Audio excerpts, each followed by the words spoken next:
Welcome to the home for Bible geeks everywhere. This is the Edge Podcast with Scott Logan.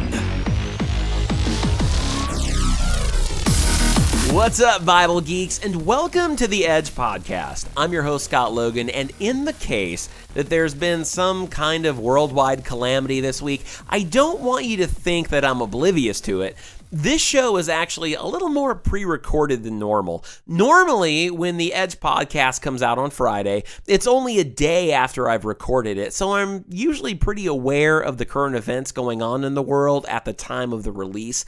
But this week, the show was really pre-recorded because the show you're listening to was actually recorded last week. This recording right now is happening on the release day of last week's episode, and the reason why is simply because I've had some personal matters to attend to this week, but I wanted to make sure I still had a show for you guys. Now, that said, guys, it's here. Today is the release day of Star Wars: The Last Jedi, and I couldn't be more excited for a movie. I'm a huge Star Wars fan, like so many of you, and it's quite possible that I actually saw this movie already last night as there were some preview showings still available.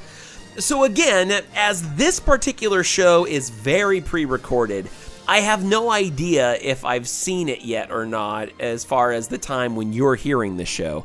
But here's hoping that we have the next great Star Wars film to enjoy for years to come. Now, this broadcast is going to be fairly short in length, I think, because we're basically going to touch on the thought that James has for us as we explore just one verse today, and that is James 5, verse 12. I was tempted to just tag this verse on to last week's study, but I decided, based on time, that I didn't want to add another theme to the show last week. So this week might be a little shorter, but it's still an interesting thought for us to ponder as Christians, as it has to do with actually following through with the simple words that we say every day. Now, guaranteed, you've had this conversation 100 times before. You say to someone, "I'll get that done today," and they say, "Promise?" And you say, "Yeah, I promise." And it's only then, for some reason, that your word meant something. Just saying that you would do it wasn't enough to get the point across. Instead, you had to add the extra measure of an oath to make it worth something. It's almost like we just assume with each other that nothing is etched in stone until we pinky swear over it. And James says here that that's silly for the Christian. We shouldn't be telling people untruths or making commitments that we're not going to follow through on. There's an old saying the kids used to say, "Cross my heart, hope to die, stick a needle in my eye." What? Ow, why? Because promising things and wanting people to believe we're really telling the truth sometimes demands that we swear on it, because nobody's used to anybody telling the truth. And all of that kind of swearing and giving oaths is really a device created by people based on their basic dishonesty. We invent those oaths, and even in some cases, curses imposed upon ourselves, like gouging our eyes out with needles. We make those oaths with each other, or even before God, because basically we've learned that people can't be trusted to keep their word. Sometimes it's as simple as those silly childlike oaths, or sometimes it's as complex as things like swearing to tell the truth, the whole truth, and nothing but the truth, so help you God. Do you solemnly swear to tell the truth, the whole truth, and nothing but the truth? Huh? Do you solemnly swear to tell the truth, the whole truth, and nothing but the truth? Are you trying to give me the double talk? Do you solemnly swear to tell the truth, the whole truth, and nothing but the truth? Why don't you answer him? He's talking pig Latin. I don't know what he's saying. He's asking you if you swear. No, but I know all the words. So let's take a look at this, and then we'll talk about it for a little bit. In James chapter 5, verse 12, it says, "Now above all, my brothers, do not swear, either by heaven or by earth, or with any other oath. Your yes must be yes, and your no must be no, so that you won't fall under judgment." All right, so the issue of oaths and the issue of swearing was a major part of life back in these days when James was writing this, just like it's a major part of our daily conversations. It had become an issue in the church, significantly in the Christian Jewish church that James was writing to because it was so much a part of their Jewish culture and history. The Jews were into oaths. And when some of them came to know Jesus as a savior, they brought their swearing oath system with them into the church. And James says, "Now above all, my brothers, do not swear." He's saying to stop that system of doing things. It's unnecessary. It should be considered overkill. Your speech should always be so honest, and you should have such integrity and credibility that all that people ever want is a simple yes or no, and they never would ask for more because they know that your word is your bond.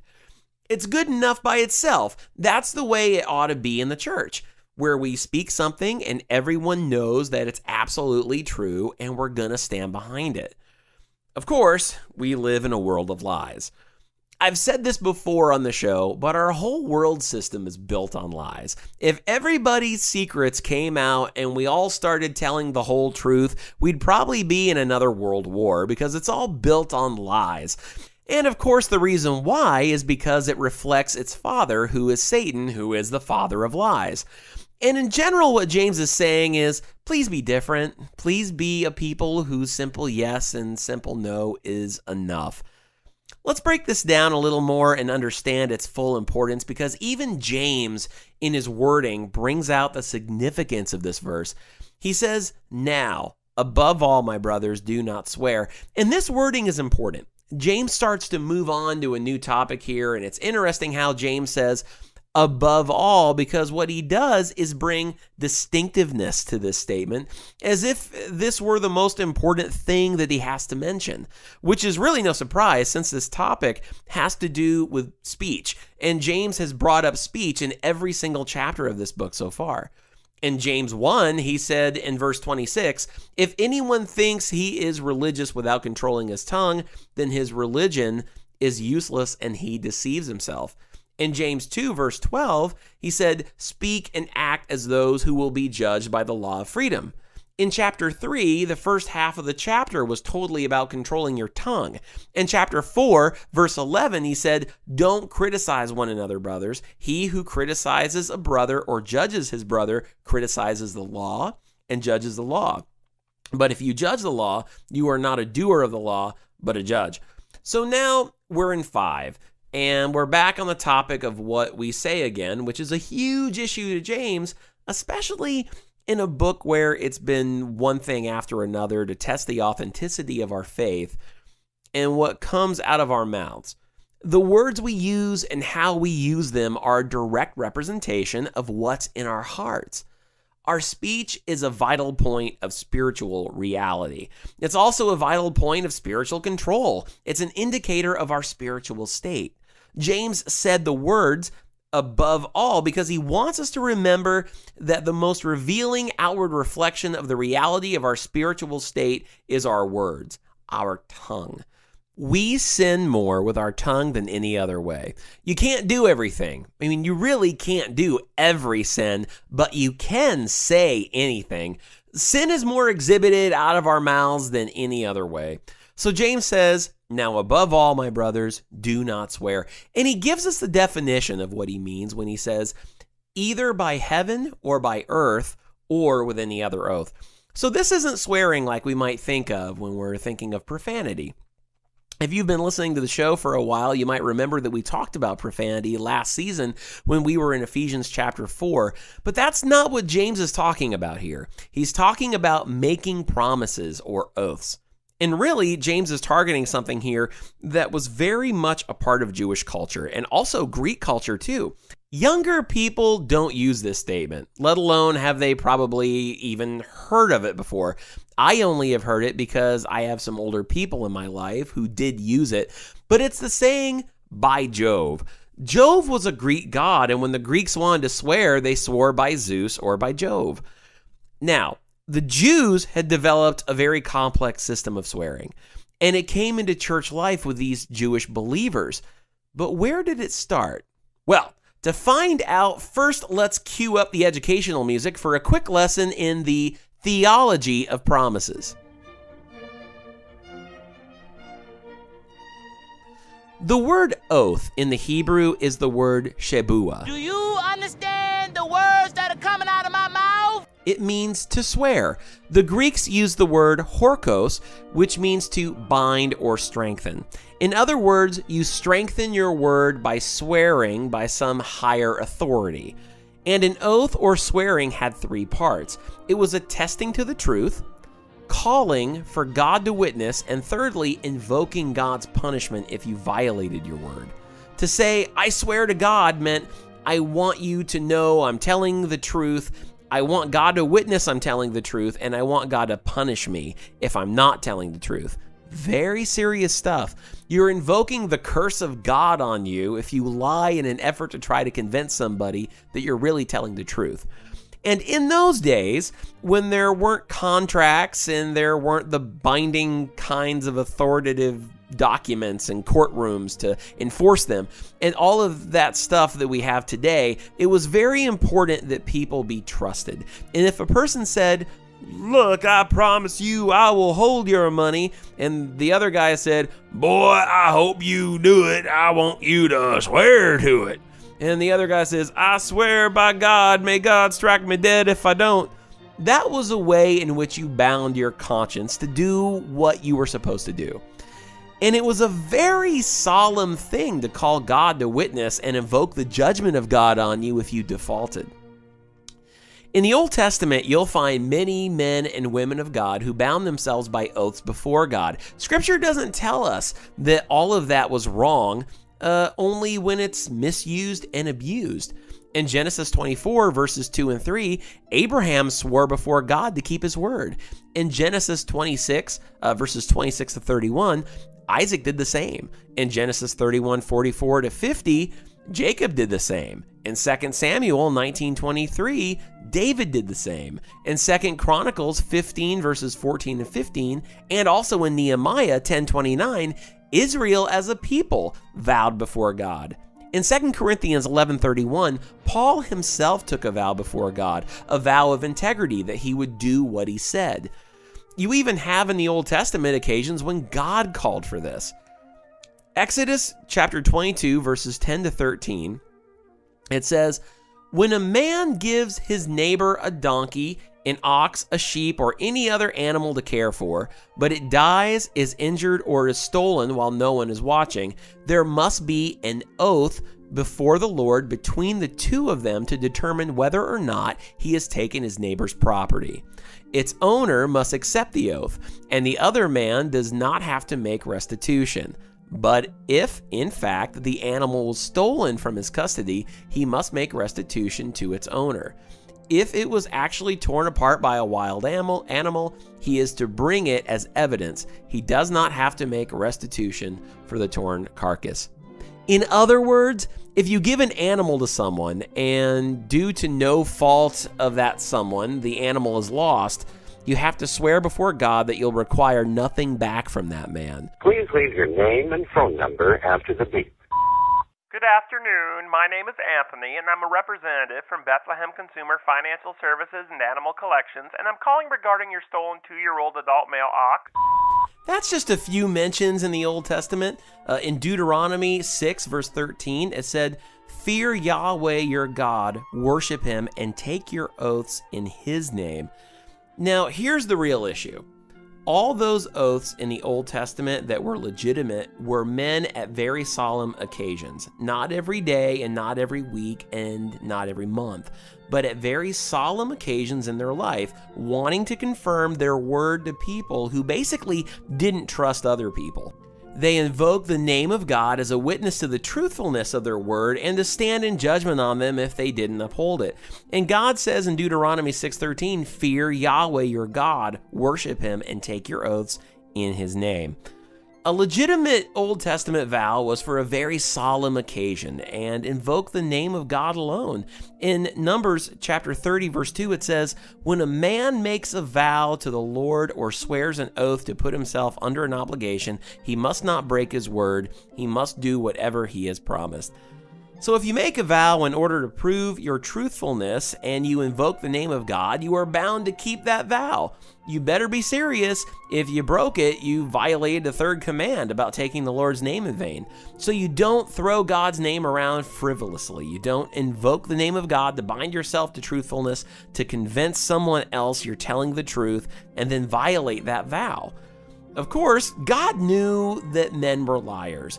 God allowed them on those special occasions to swear to truthfulness and invoke his witness and his punishment if they broke it. And then God said, you better not do it in vain. You better not use my name and then violate it. In a sense, the Old Testament acknowledges that in a world full of liars, there are times when an oath is necessary. In fact, even God himself did that to convince skeptical, unbelieving people of his own truthfulness, like we read about in Hebrews chapter 6, verse 13, where it says, "For when God made a promise to Abraham, since he had no one greater to swear by, he swore by himself."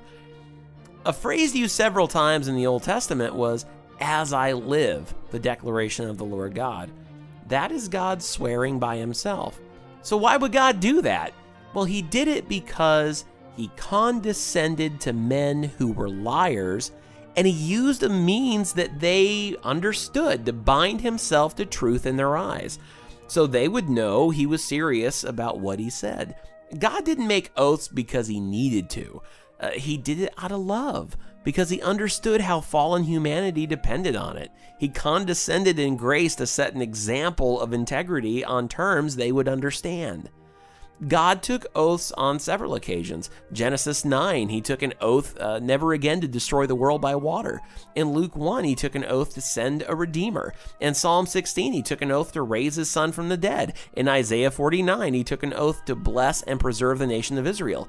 He didn't do it because he needed something to hold himself to the truth, but he wanted men to understand what an oath meant and how it was to be kept.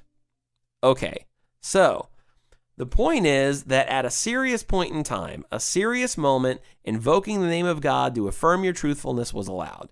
All oaths were only for serious occasions and only in the name of God, and they were to be kept. And if that's the case, what the heck is James talking about here? Well, James didn't mention swearing by God. Look closely. He says, "Do not swear either by heaven or by earth or with any other oath." All right, somebody just hit the confusion alarm. Let's look a little deeper at what James means here. As we've said before, James's epistle is like his own commentary on Jesus' Sermon on the Mount. Over and over, we've seen James get his material directly from it. So look at Matthew chapter 5, verse 33.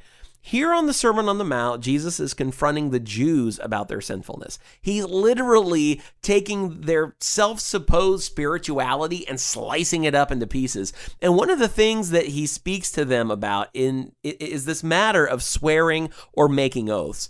He says in verse 33, "Again, you have heard that it was said to our ancestors, you must not break your oath, but you must keep your oaths to the Lord."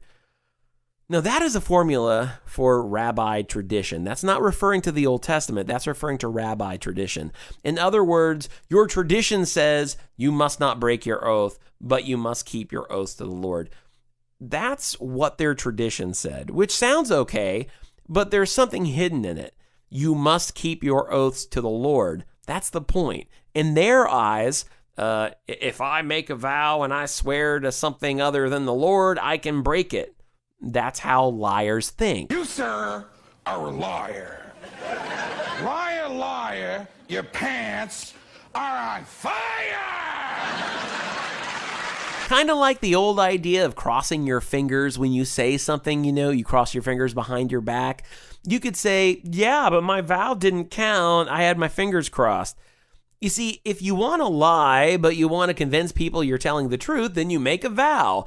It may be a vow to stick a needle in your eye.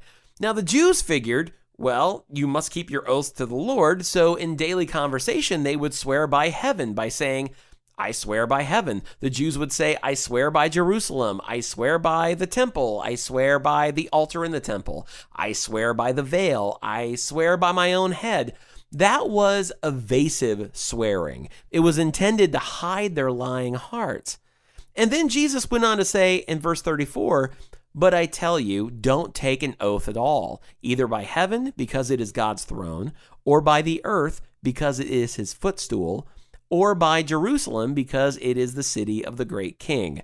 Neither should you swear by your head, because you cannot make a single hair white or black.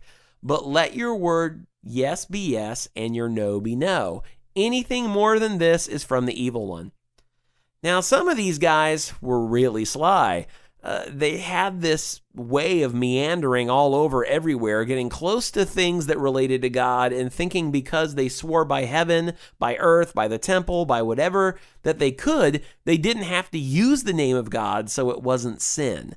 It's very much like saying, "I swear on a stack of Bibles," and walking away and saying, "I don't have to keep that promise. I didn't swear on the name of God." It was the idea that if God's name was used, then God became a partner in the transaction. Whereas if God's name was not used, then God had nothing to do with it. And Jesus is saying you bring God into that transaction when you swear by anything that touches his dominion. The heaven is his throne. The earth is his footstool. Jerusalem is his city.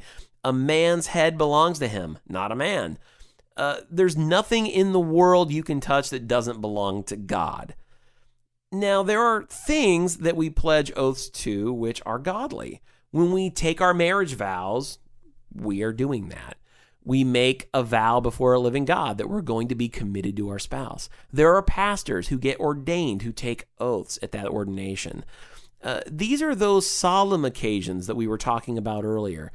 But what a lot of this is about, the negative, is making foolish vows, invoking the name of God. Don't frivolously throw God's name around like it doesn't matter. Now, wow, we went for a ride there, didn't we? Anyway, back to the text, back to verse 12. James says, "Your yes must be yes, and your no must be no, so that you won't fall under judgment." It's enough if you say yes. It's enough if you say no. Simple, straightforward, honest talk, and he's really just reiterating what Jesus said in Matthew 5. Anything beyond that is from the evil one. Well, why does it say that? Because Satan is the source of lies. He's the father of lies. Jesus, as always, raised the standard. He lifted the conversation in his church to the level of sacredness. Everything I say out of my mouth should be a promise of truth that will never be violated. We should have such integrity that it's enough for people to hear us say yes one time and know we'll never violate our word, or if we say no, that is final. That's with everything we say, speaking truth in every situation. And that really puts a lot of importance on how we should think before we speak, doesn't it? When you're representing Jesus, there are no throwaway words without meaning.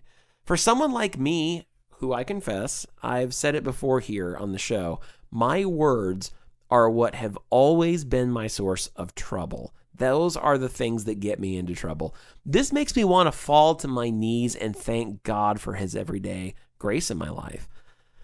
This will set us apart from the rest of the world, guys. The world is built on lies, and the church has to be different. James ends this by saying, "So that you won't fall under judgment." And this is simply just another test from James. If you are a perpetual liar, intentionally swearing on all these things, invoking God's name to gain people's trust, when your heart is actually filled with lies, then you need to seriously evaluate the authenticity of your claim to be a Christian, because that's just not what real Christians do. Guys, this doesn't mean that in our entire life we'll never say something that rides on the line of falsehood. In the daily battle against flesh, we instinctually fall into white lies every day. Even just in common conversation, I can't think of how many times I've told people, "Oh yeah, I'll get to that, I'll do this," and I don't. There are times when we're going to speak untruth, but the difference is that it's not the way of our hearts. It's not the pattern of our lives. It's the exception rather than the rule. God is truth. He can't lie. And we, who are his children, reflect his nature because through the indwelling of the Holy Spirit, we are becoming more like Jesus every day. We love the truth. We speak the truth. When Jesus comes into our lives, he totally makes us new. And there becomes this love of the truth, and the pattern of a believer is a pattern of truth. Not a perfect life with no lie in it at all, but those lies become the exception in our behavior and not the general rule of it. We choose to live in the truth to the best of our ability, and we rely on the strength of the Holy Spirit to make it happen in a world that thrives on the false. So, let's live in the truth. We'll be right back after this. Where truth and entertainment are BFFs. The Edge Podcast with Scott Logan. Hi, I'm Todd Nettleton, and this is the Voice of the Martyrs Radio. The Romanian pastor looked at the Soviet colonel and smiled, saying, "Truth is never afraid, sir. 2 + 2 = 4, even if all the government says otherwise. And the truth I preach today of our loving Father in heaven will never change." The official was rattled. Pastor Kochenga's confidence lay in the truth he knew and the love he felt. He was beaten, but never stopped praying the colonel would know Christ's love.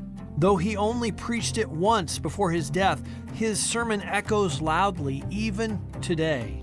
Pray for those we introduce to God, that our testimony also reveals the truth and love of Christ. I will not let my brothers and sisters suffer in silence. Nor will I let them serve alone. To join me in prayer for persecuted Christians, go to vomradio.net. You're listening to the home for Bible geeks everywhere.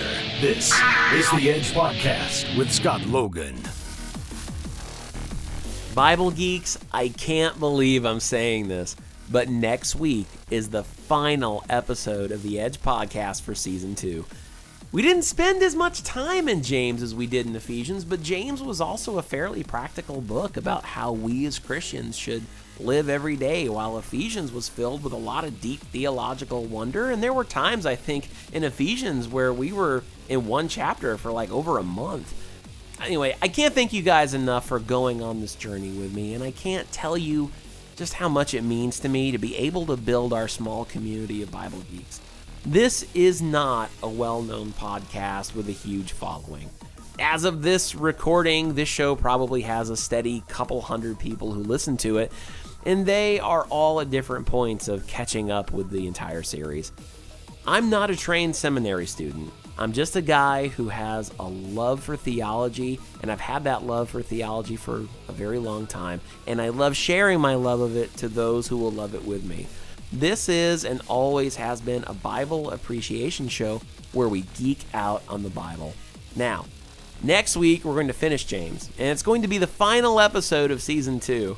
And we'll talk more about that next week. But if you want to know more about the ministry of the Edge Podcast, then please go to the website, www.theedgepodcast.com. All of my social media links are in the top right corner of the homepage. And from there, you can check out our Facebook page. So please go there and drop a like on it. We have a YouTube channel as well, where all of these end up on YouTube if you want to listen to it. Not a lot of people listen to these podcasts on YouTube. Most of our listenership, honestly, just comes from Google Play and iTunes. But also, you'll see a link on the website for my Twitter. Please follow me on Twitter at EdgePodcast1, and don't forget to use hashtag BibleGeek in the conversation. Next week, guys, we are finishing Season 2 of the Edge Podcast. We're finishing the book of James. But until then, when you go out and live awesome lives, don't forget to live on the edge. You've been listening to the Edge Podcast with Scott Logan. Visit the website, www.theedgepodcast.com, for a complete list of episodes, blogs, merchandise, and more. And above all else, live on the edge.